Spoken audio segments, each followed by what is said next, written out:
Ya Ali Madat. I hope you're all keeping safe and well. My name is Leila Ratnani, and I will be your host for this evening. Before I share the program for tonight, here are some highlights of the board activities this week. This coming week, 14th to 20th June, the world celebrates Men's Health Week.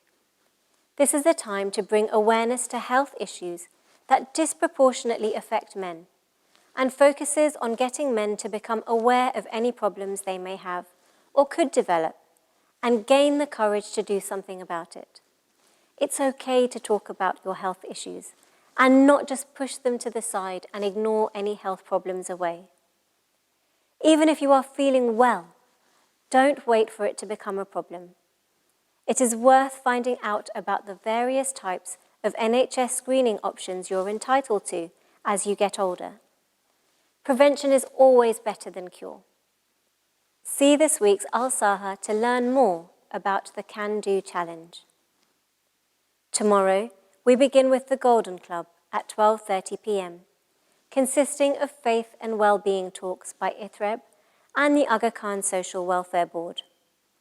On Thursday, 17th June at 8:30 p.m, the Aga Khan Social Welfare Board Parent Support Group invites mums, dads, and family members to learn effective strategies on supporting children with sensory processing. Join Zuliana Sachedina, an occupational therapist, for an interactive session on managing your child's sensory needs. Register your interest on the Ismaili app or email akswb.inclusion@iiuk.org. And finally, the Ismaili Centre London's roof garden is one of London's hidden gems. The serene setting of this beautiful courtyard-style garden draws from the traditions of Islamic faith that have inspired outstanding buildings for many centuries throughout the world. The roof garden was shortlisted by London Open Gardens organisers to be one of the 15 gardens filmed this year for their virtual event. The broadcast is available on demand until 12th July. To find out more, please see this week's Al-Saha. And now, on to tonight's programme. Tonight we share the third episode of our series, Through the Keyhole. Throughout the pandemic, as you may know, our institutions have been working tirelessly to support the Jamaat. Episodes 1 and 2 have been aired over the last few months. If you've missed these, you can re-watch them on the Ismaili UK YouTube channel. I hope you enjoyed tonight's episode. Now please join me as we go through the keyhole.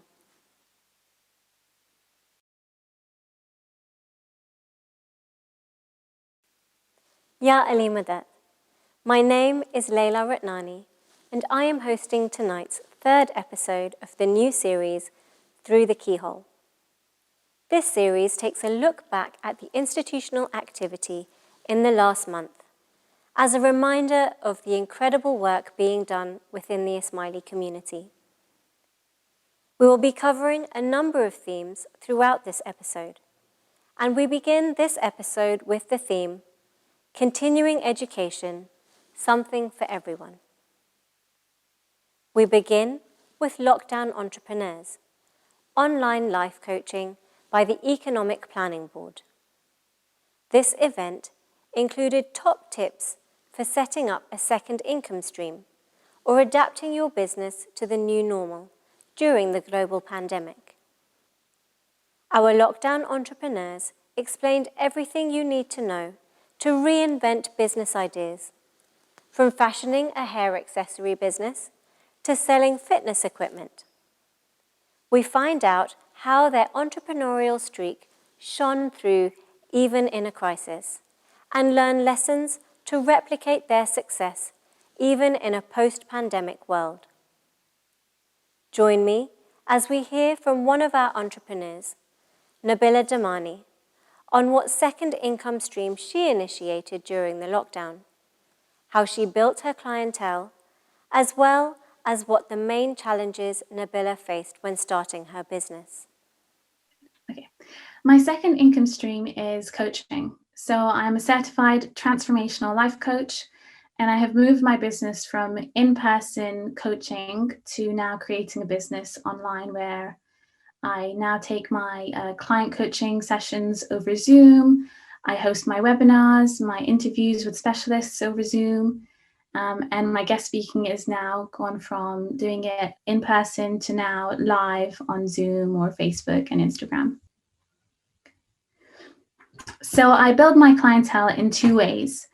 The first one is my network. So I grow my business quite organically. My business is fully based on referrals. My clients take a real value from our sessions, then they share their breakthroughs and their transformation with other people. And these people are then really inspired and intrigued to learn more. And my clients then refer these people to me. And that's how my business has grown organically. The second thing is social media. So, business runs in the digital space and has been for the last 5 to 10 odd years. And that's been, the case even pre-COVID. I think the one thing to really highlight is that as a result of this pandemic, there is now a lot more focus on social media because everyone is now on their phones and that's how they stay connected with people. And I think now the only difference is that you have a bigger size of audience who are on social media, and there's more opportunity to be connected with other people.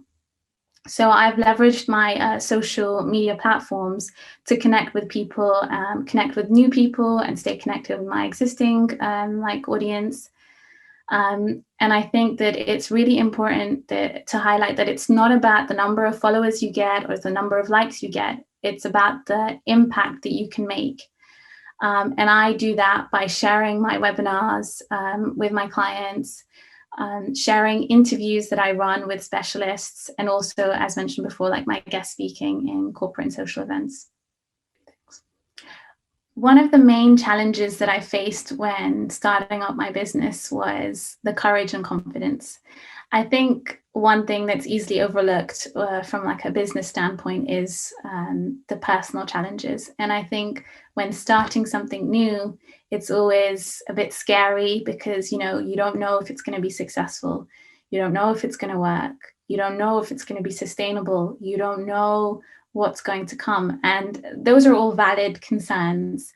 I think what's important is taking that step and having all those noises in your head kind of just parked to the side, because they're always going to be there. But when you take that first leap of faith and take that step of courage, you realize looking back that it wasn't actually that scary. And I know that for me, starting up this coaching business, which has always been a dream of mine, came with a little bit of noise. And yes, I had the concern, was it going to work or not? But because it was something I was so passionate about, I just kind of went head on. And now looking back, I'm grateful that I did it.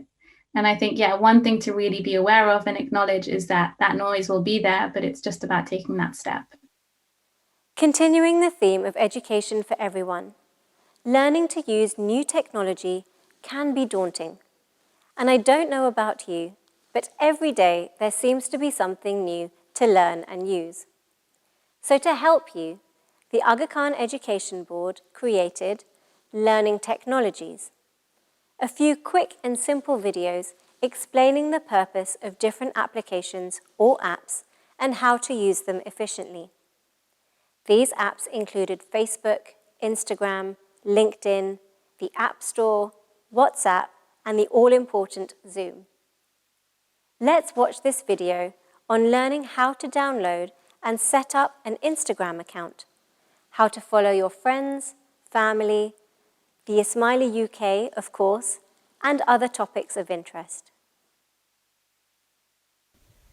Instagram is a social media platform where people can share photos and videos. It is a mobile app but can be accessed via a computer, laptop, tablet, or other mobile device. On Instagram, one can take, edit, and publish visual content for their followers to interact through likes, comments, and shares. Additionally, it's a unique platform for exploring content created by various brands. To register, go to the App Store or Google Play and select the Instagram app. If you need more help at this stage, please refer to our other videos where we go into more detail about how to use the App Store or Google Play. To log in, enter your email address or username into the first box and your password into the box below. Then click Login. If you don't yet have an account, you can sign up by entering your email address and a password and then clicking Sign Up. Confirm your email address by going to your mailbox and clicking the link sent to you to confirm. Make sure your password is secure and something only you would know and remember. Once you have logged into your account, you can find friends and other accounts to follow. To do this, there is a search button at the bottom of your screen with a magnifying glass symbol. Once you click this, you can use the search bar at the top of the screen to search for accounts. If you would like to follow an account, click the follow button under their profile picture. The button at the bottom of your screen that looks like a house is for your home feed. Clicking it will allow you to see all the pictures and videos of the accounts that you follow. If you see something in your home feed that you would like to comment on, then you can click on the speech bubble and write in the comment box. Remember that other people can see what you wrote. For example, if it is a friend's birthday, you can use the comment button to wish them a happy birthday. If you do not want to comment, but you like what you see, you can also click the heart button directly under the post to show that you like what someone has posted without having to comment. At the top of your home feed, you will see various circles. Click on them in order to see stories of other accounts. Stories are temporary posts that only remain on one's account for 24 hours. If you would like to post a story of your own, go to your main profile by using the bottom right-hand button. Then click the plus icon in a circle to post.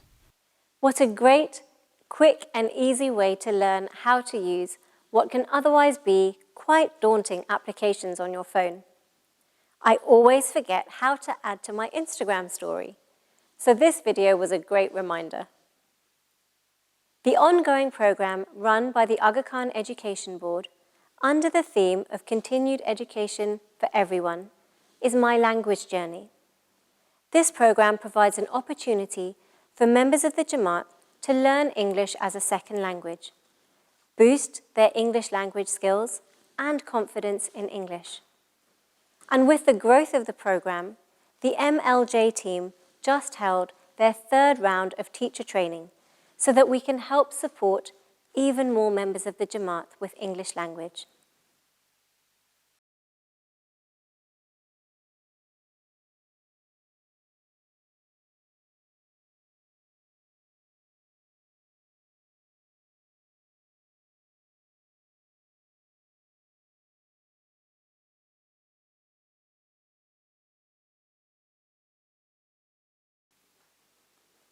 The next theme we'll be covering tonight is exploring stories. In celebration of International Women's Day 2021, the Women's Portfolio invited you for a unique online event with diverse speakers from around the globe sharing their personal true stories of how they created change from challenge in their lives, inspiring us to #choose to challenge ourselves and others. Everyone was welcome, all genders, diversities, backgrounds, and faiths, including non-Ismailis. Let's join Sunny Tucker as he asked us to choose to challenge our thoughts, hopes, and dreams, followed by a classical sitar performance by Neha Mahajan, telling her story through music. Hi, everyone. I'm really excited to welcome all of you to our event in honor of International Women's Day. Today, we're going to choose to challenge your thoughts, your hopes, and your dreams. We'll also challenge your doubts so we can take you to new heights. The space we've co-created tonight is a space for people from all genders, backgrounds, groups, and countries, and faiths to openly share their experiences in the true spirit of diversity, and inclusion. We have chosen 7 speakers, two of which were chosen randomly from an open casting call that all of you applied for. So 2 of those people are like you and me. But tonight, we have a very exciting way for you to watch and hear their stories. Each speaker tonight, regardless of who they are and what their position is, will have 7 minutes to tell their stories. To go along with their stories, the speakers have all prepared 20 pictures that will auto-advance every 21 seconds, giving them a total of 7 minutes to share their story on the topic of tonight's theme, From Challenge Comes Change. Now, it's important to note that what you hear tonight are the speaker's own personal adventures and experiences. So we're in for a real treat. What we hope is that these powerful stories will inspire you to choose to challenge your present beliefs so you can create powerful stories of your own.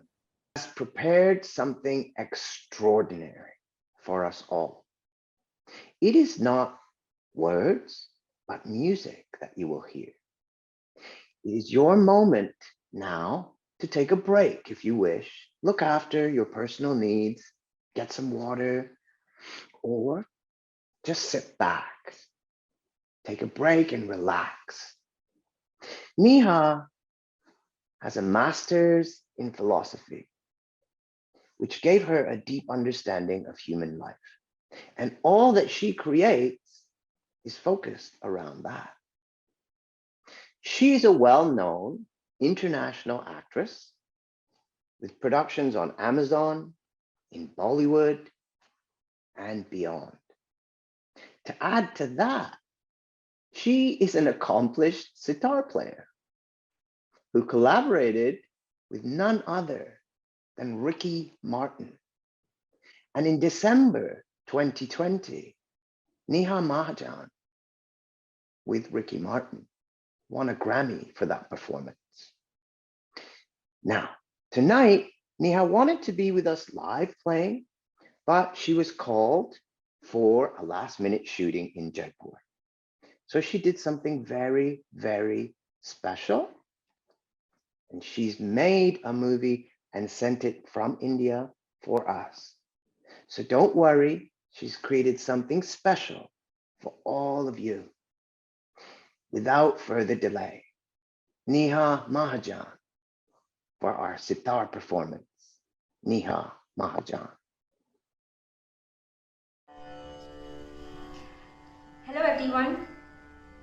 I truly wish I was present for the live session today, but since I'm busy shooting, I am recording this video for this incredible platform. It really made me think when I heard the title From Challenge to Change. And I thought of how every day there are so many moments when every decision, every choice can come up as a challenge because of the kind of world we live in, and how our decision making is tested, especially as a woman, in such moments. But today we are celebrating the strength and the power and the possibilities of the choices that we can make as human beings, genderless, with a beautiful clarity of the direction in which we want to go. So as a token for this beautiful strength, I'm presenting to you today one of my favorite rags, Rag Yaman. Traditionally, if I'm presenting a rag, I would start with an alap, which is a slow rendition of the notes that the rag has, and move on to, there are multiple steps, but today I'm just going to present a 7-minute piece. 2 minutes of unfolding, a quick unfolding of what Rag Yaman means to me, and followed by composition with a tabla app today, since we are still in the pandemic.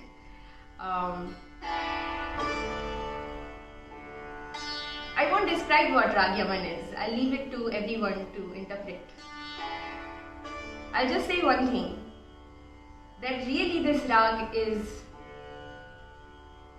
always inspires me and makes me think of the number of possibilities there are, the number of realities we as human beings confront, and the sheer beauty of it. I begin.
The next two videos we'll be watching are from Stories on the Rooftop by the Aga Khan Youth and Sports Board.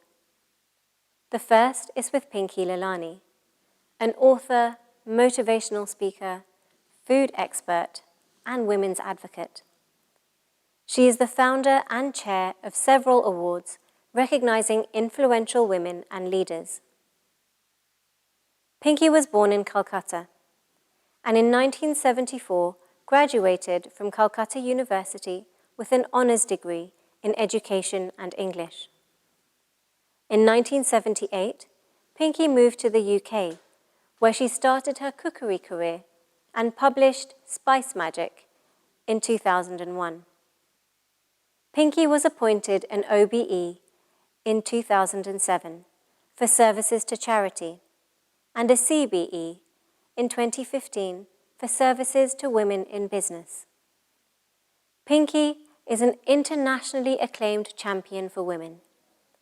She is the force behind the Women of Future program, a portfolio of global events, projects, and networks that support women, celebrate their talent and success, and in doing so, helps to open up the female leadership pipeline.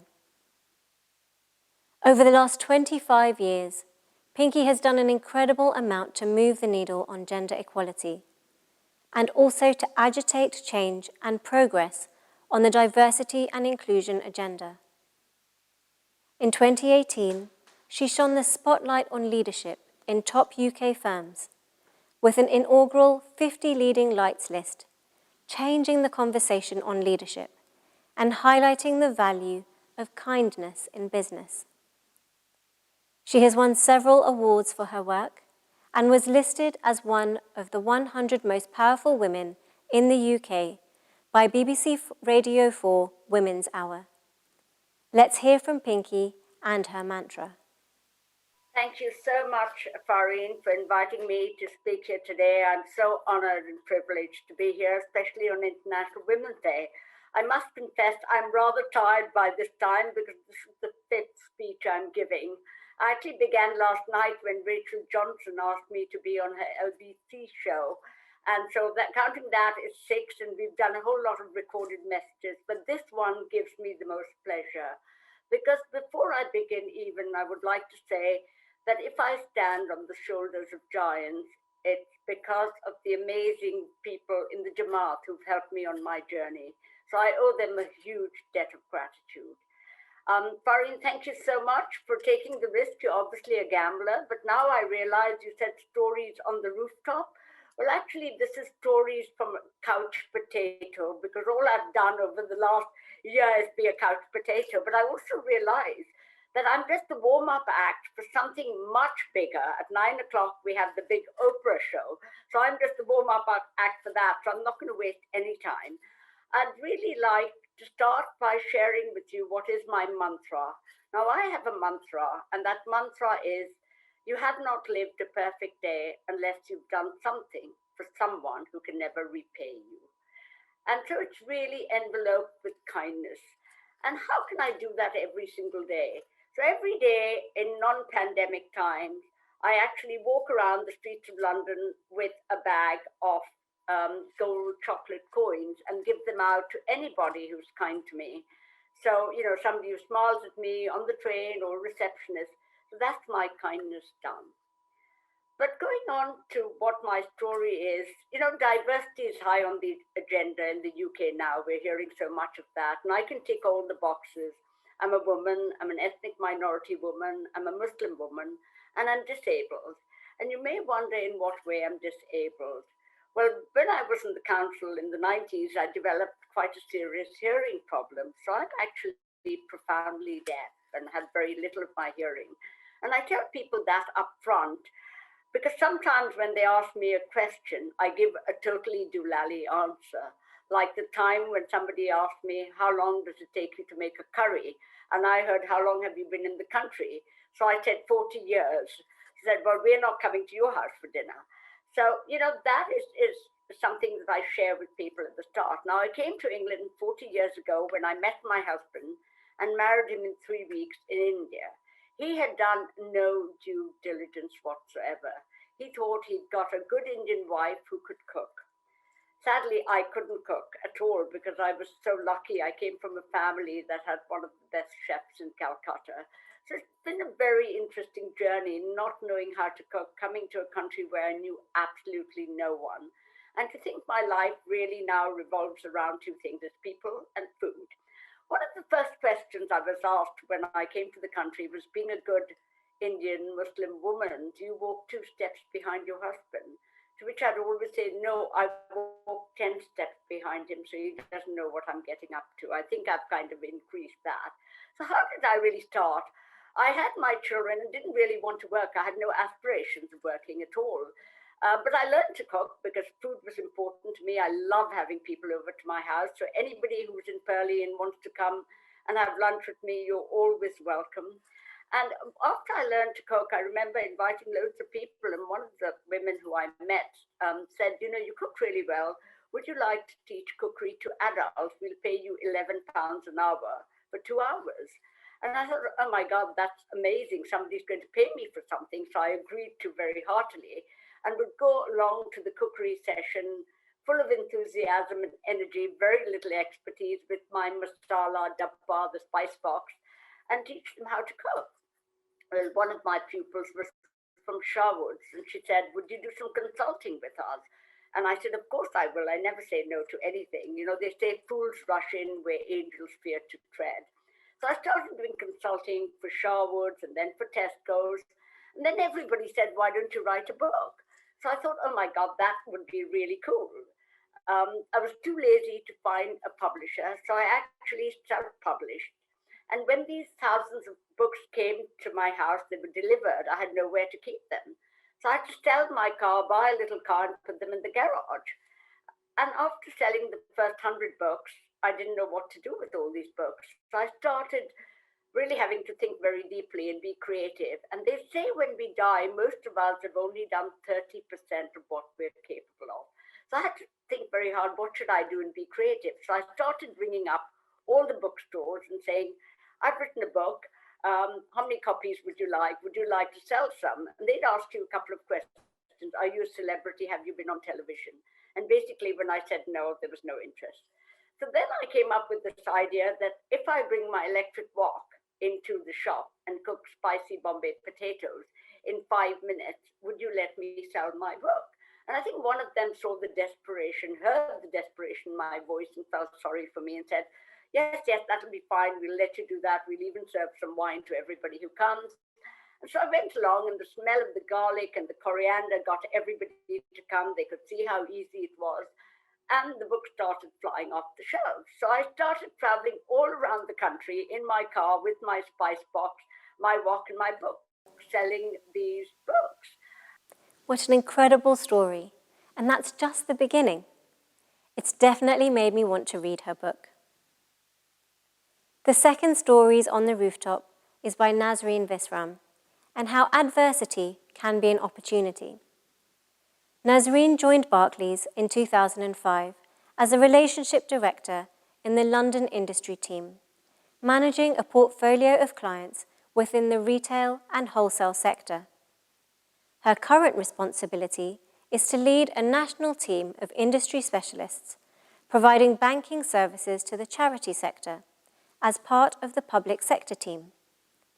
She has helped to maintain Barclays' #1 position as the most popular bank used by the top 100 charities by developing innovative solutions, delivering through leadership, and strengthening industry expertise. Join me as we hear more from Nazreen and her journey. Throughout my journey, I've always been inspired by other people's stories. I always learn something new, whether that's for now in a particular stage in my life or in the future. I always gain a really useful piece of advice. And so my request to all of you today is that I hope you learn something today, and I hope you can take something away from my talk today, wherever you are on your journey, whether that's personally or professionally. So today, the way I'm going to structure today's talk actually is I'm going to tell you a little bit about me. I'm going to talk through my childhood and how I grew up. I'm then going to tell you a bit about my career journey into banking and my role as head of charities. And then I'll talk a bit about diversity and inclusion, because that's something I'm hugely passionate about and is, you know, really key topic in the current climate. And then I'm sort of just going to share some of my life lessons and mantras that I use, kind of being slightly wiser and older in the world, and have helped me through my journey. So as Sabrina said, yes, I'd love this to be interactive. I know I can see there's about 81 people on the call, so it's probably if you could just submit any questions through the chat, I will try and pick them up as I go along. If not, we will wait towards the end, and I'll do my best to answer as many questions as I can.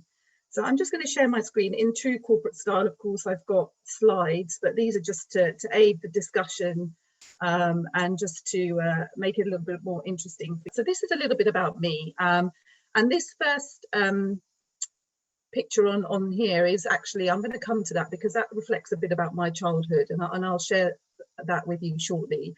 I studied at King's College London. I did a degree in chemistry. Don't ask me why. That was just a subject that I particularly enjoyed while I was studying, and I didn't actually know what I wanted to do when I was about 18 years old. So off I went to study a degree in chemistry. I'm married to Salim. We have a 12-year-old son, Ilyan. So you can see a picture, and that's a picture from ESF a good few years ago. For many of you, this might be disappointing, but I'm a huge Arsenal fan, and that's very much my husband's influence actually. And there's a picture of me with the legend that is Ian Wright, but we probably won't talk about Arsenal today. We'll move on very quickly. I am passionate about yoga. I started doing yoga a few years ago. I've not been very good during lockdown, I've got to say, but that's me doing the baby crow for the first time. But I find yoga has been actually really helpful in terms of health, mind and soul actually. The picture here is with my cousin Esmina, and in 2017 we ran our first half marathon together. And I've got to say that was a massive challenge for me, having never run before. And I've got to say, you know, I was inspired by Esmina because she was diagnosed with breast cancer at the age of 40. She overcame that. She's healthy, and she decided to run a half marathon and take us all along with her. So off we went and did that half marathon back in 2017. Just some of my accolades really. So you can see House of Commons. I actually had the opportunity to speak at the first ever International Women's Day BAME event for individuals from ethnic minorities, and I actually spoke about pluralism and the Global Centre for Pluralism. So it was a huge privilege to share the Imam's work and the concept of pluralism on that stage. And I've been listed in the Financial Times as an ethnic minority role model, and that's very much to do with my work with diversity and inclusion. And in various other magazines here, you can see Brummel magazine, and you can also see I made it as a finalist for the Asian Women of Achievement Awards back again in, I think it was 2017, which again was a huge achievement and a huge privilege to be there. This picture here, you may be wondering what that is all about, but after I finished studying chemistry, my chosen profession and what I would really have loved to do is become a forensic scientist. That's what I really wanted to do, but unfortunately my journey didn't go that way. So I ended up into the world of banking, and I'll touch on that as I go through my talk. That was very inspirational. Thank you, Nazreen, for sharing a little more about you. The final segment of our Exploring Stories theme is from the Women's Portfolio. While the previous 3 videos have centered around International Women's Day, this is celebrating International Men's Day, exploring the concept of modern masculinities with Dr. Akbar Lalani, an ex-British Army doctor and personal development coach, and Dr. Dan Guinness, director of the Good Lad Initiative. So thank you both, Dan and Aki, for joining us today. I'm going to hand over to you.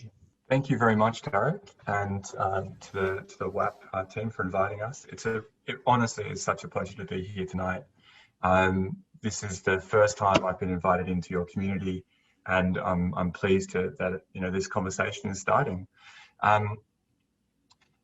as Tarek has said, tonight is going to be quite an interactive night, where really we're trying to share a little bit of our own personal stories, and then to open up spaces for you to talk to each other and to have a think and just have a discussion around this topic.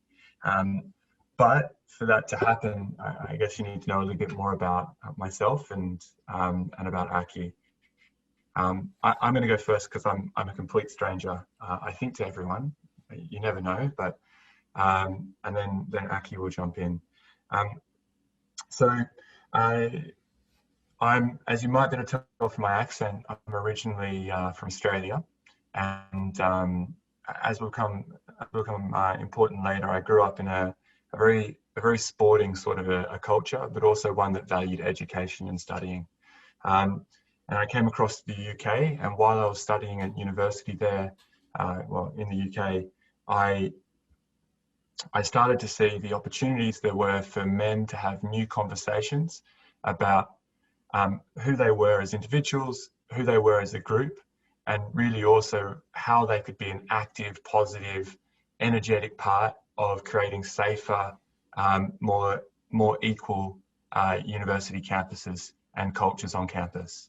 And from that point, which was about 8 years ago, I'm now running an organisation that does work in corporate spaces, helping leaders figure out how to be leaders of more diverse teams and helping cultures shift.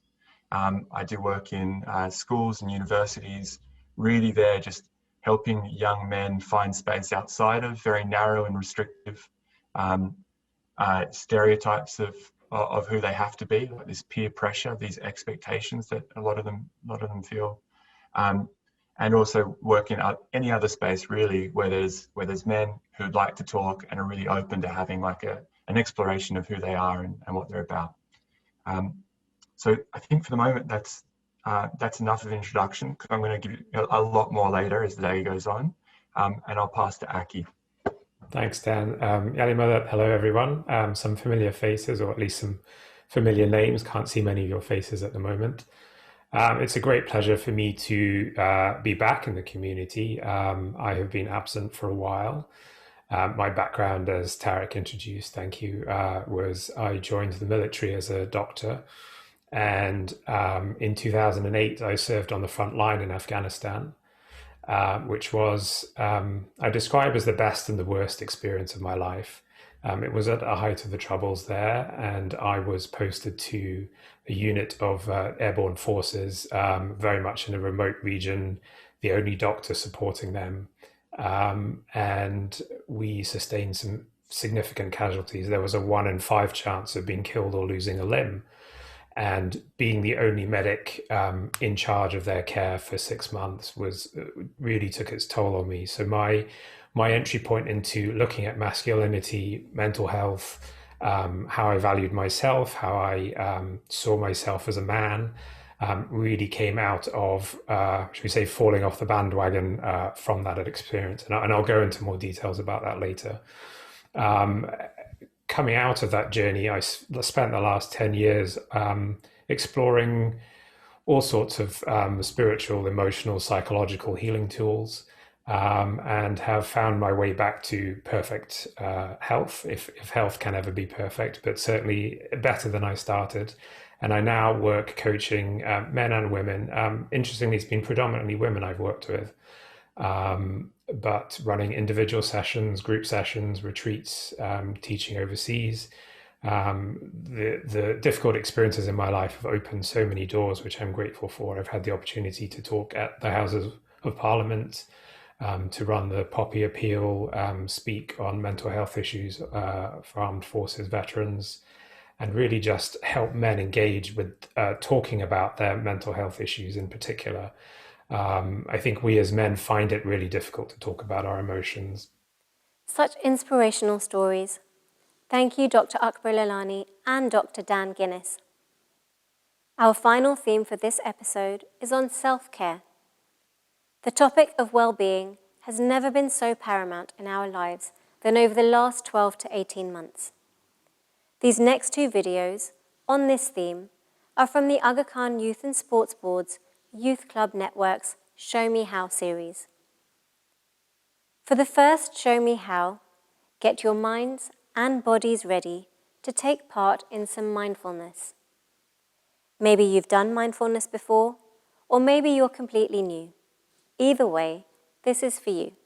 Okay, so let's start. So welcome to another session of Show Me How. This is going to be very, very different because it's a mindfulness session. So I hope you are as excited as I am. So is everyone excited? I want to see a lot of thumbs up.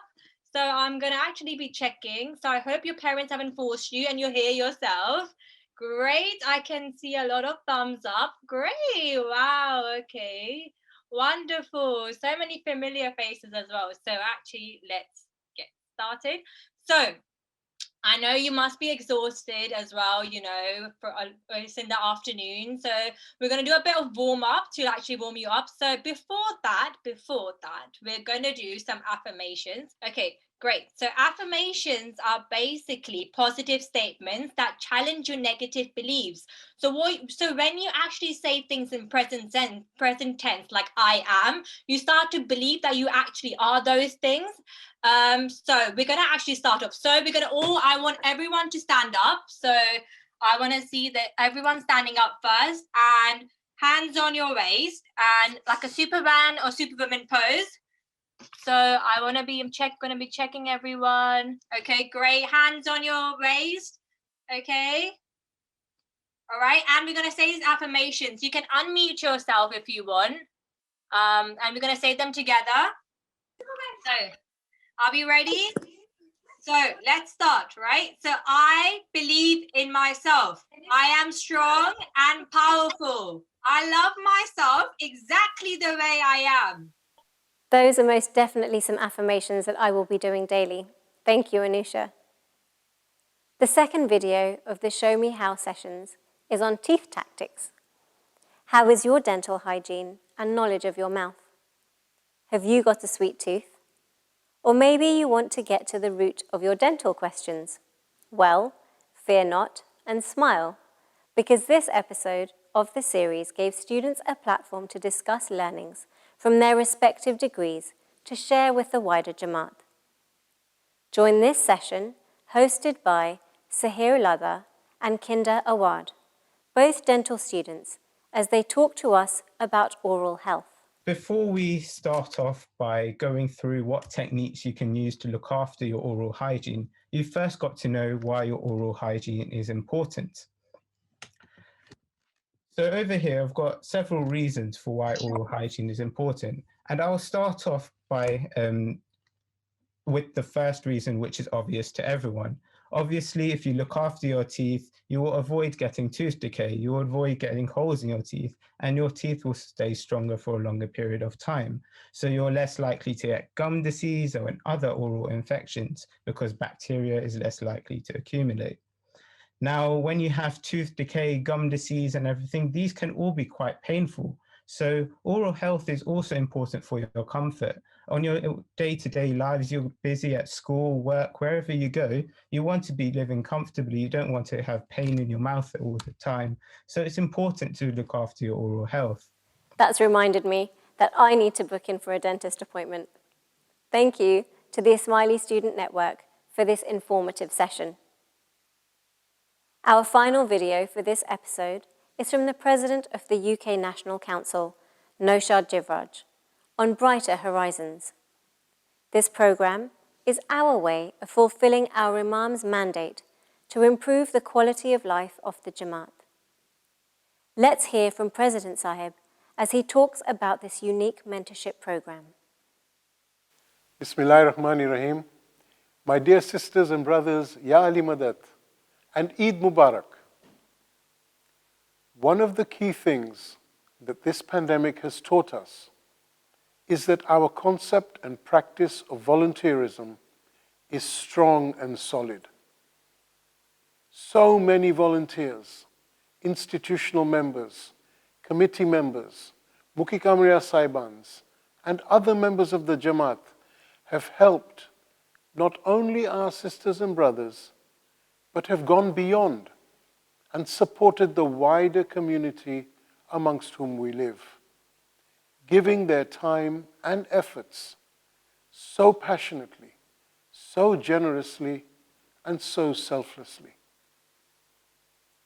Whilst the risks to our physical health due to the coronavirus pandemic are diminishing, we now, more than ever, need to consider how, as one Jamaat, we can build a better and stronger future. A future that sets the foundations of strength and resilience, not just for the present, but for our children and their children. A future that helps all individuals in our Jamaat to grow and prosper, especially those that need more support and assistance at this time. Thank you so much for joining as we shared our third edition of Through the Keyhole, a look back at the institutional activity in the last month. We hope you enjoyed it. Keep an eye out for future episodes in the coming months. In the meantime, keep well and stay safe. Ya Ali Madad.